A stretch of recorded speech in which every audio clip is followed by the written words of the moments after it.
June 6, 1944. Dawn breaks over the English Channel as thousands of Allied landing craft race toward the beaches of Normandy. Machine guns rattle from the concrete bunkers. Artillery shells explode in the surf. It's the largest seaborne invasion in history, and one of the boldest.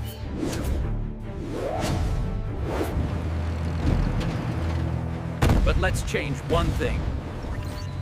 Hidden sits something here. A 70-ton monster from the future dropped into the fight of its life.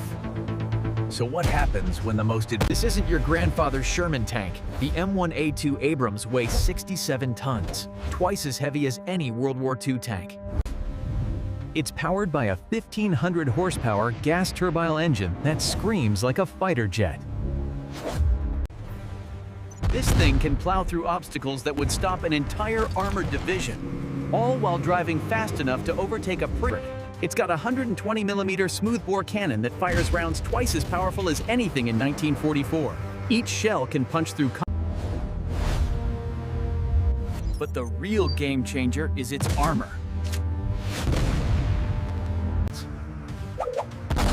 It can hit targets over 2 miles away while moving at full speed. And unlike the primitive weapons around it, it won't. In 1944, this thing is basically alien technology. But let's take a look at what it's up against. The tank killers that terrorized Allied armor across Europe. These weapons could penetrate 200mm steel armor. Against World War II tanks, they were beaches are also mined, covered with steel obstacles, and defended by battle-hardened troops who've spent years preparing for this exact moment. The landing craft's ramp drops. Bullets ping off the Abram armor like raindrops. A Panzerfaust rocket barely scratches the paint. The Abrams main gun swivels toward the nearest bunker and fires. The 120mm shell obliterates the concrete position. At worst, the gunner inside might feel like he's in a massage chair. And the tank, it doesn't even slow down. It climbs the beach like it's a gentle hill. Steel obstacles that would stop other tanks? The Abrams crushes them underfoot. The machine gun comes alive. The .50 caliber on top tears through German positions. Infantry dive for cover as tracers light elite. Within minutes, Abram is punching a hole clean through the Atlantic Wall. The bloodbath at Omaha Beach just became a walkover. But here's the catch. It's still just one tank on a 50-mile front.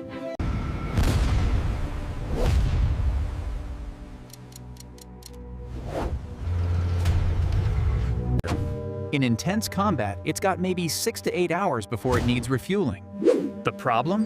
JP-8 jet fuel doesn't exist. Once those 40 main gun rounds are gone, it's reduced to machine gun fire.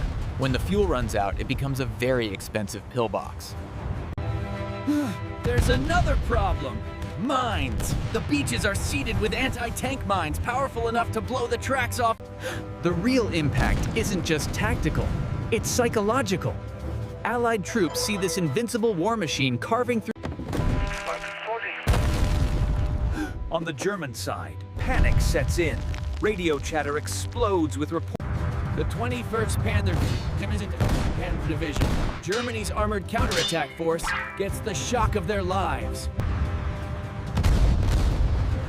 With the Abrams spearheading the assault, the Allies established their beachhead hours ahead of schedule. Casualties plummet in the Abrams sector. Thousands of lives that were lost in the original timeline are saved. The psychological boost spreads beyond the battlefield.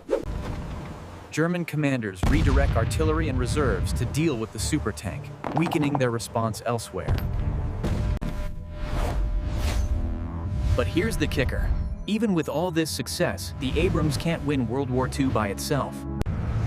The war still has to be won the hard way, city by city, battle by battle. Faster breakout from Normandy could lead to Paris falling weeks earlier. The Rhine might be crossed in 1944 instead of 1945. Would the war end sooner?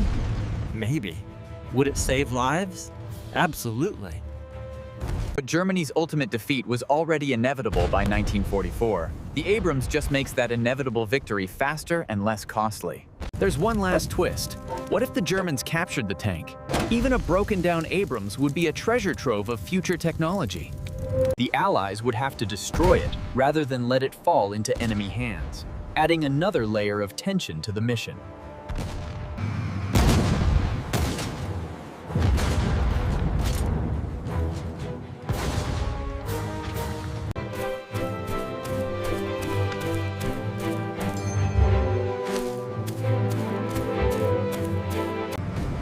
The tank would be remembered as Miracle at Normandy, a glimpse of future warfare that changed the course of.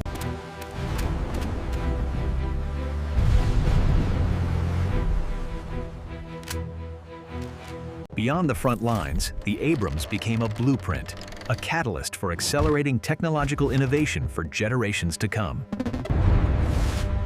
Decades later, the legend would endure, recounted as a powerful reminder of decisive technology. It didn't just win a battle, it fundamentally shifted the perception of warfare, ushering in an era of unparalleled technological dominance. Both sides learned invaluable lessons that day, lessons about preparedness and the rapid evolution of military capabilities. But it also highlighted the price of innovation, the immense resources and logistical challenges required to maintain such a machine in a primitive era. A double-edged sword. A devastating asset for the Allies, but a potential nightmare if it fell into enemy hands. The enduring what-if continues to provoke thought, emphasizing technology's unpredictable yet powerful role in human conflict. A powerful machine, an impossible scenario, and a moment that, in another timeline, changed everything. The world witnessed the impossible, and the race was on. Every nation scrambling to replicate this technological leap. Beyond the battlefield, the Abrams reshaped the very fabric of global diplomacy. Friendships solidified, rivalries intensified. The tale of the Miracle tank echoed through history, inspiring a new era of engineering and military thought. The sheer dominance of the Abrams accelerated the evolution of armor warfare by decades, shaping the battles yet to come. Such unprecedented power came at a monumental price. The future of warfare was efficient, but incredibly expensive. Overnight, entire arsenals became relics. The strategic dilemma was stark: adapt or be left behind. The incredible power also ignited profound ethical debates. When is a victory too absolute? What is the cost of such dominance? The lessons learned from the Abrams capabilities didn't stop at military hardware. It sparked a technological revolution. The Abrams became more than a tank.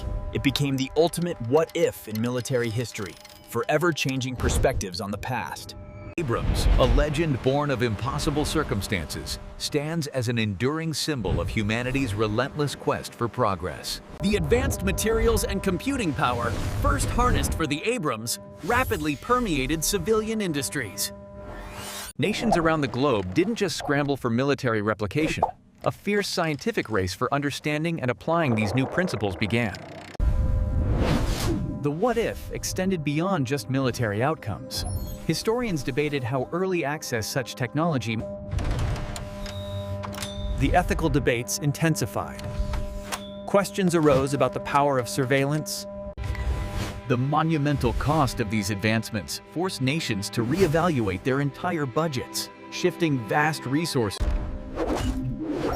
The sheer leap in tank technology reshaped military doctrine, rendering old tactics obsolete. Abrams became a powerful symbol, not just of progress, but also of its inherent duality, the potential for incredible. The ripples of this technological leap extended for decades, fundamentally altering geopolitical. More than just a weapon, the Miracle tank became ingrained in popular culture, appearing in countless stories, games, and films. The Abrams remains, for all time, a pivotal what-if, a testament to human ingenuity. Reality shifted. The new normal became an accelerated world. One tank, a single moment in time, had rippled across every aspect of human existence. But with such accelerated progress came a heavy question: the immense responsibility of wielding such power. The Miracle at Normandy became a legend, an echo across generations, a reminder that technology could redefine destiny. And so, the future remains unwritten. a tapestry woven by the choices we make today.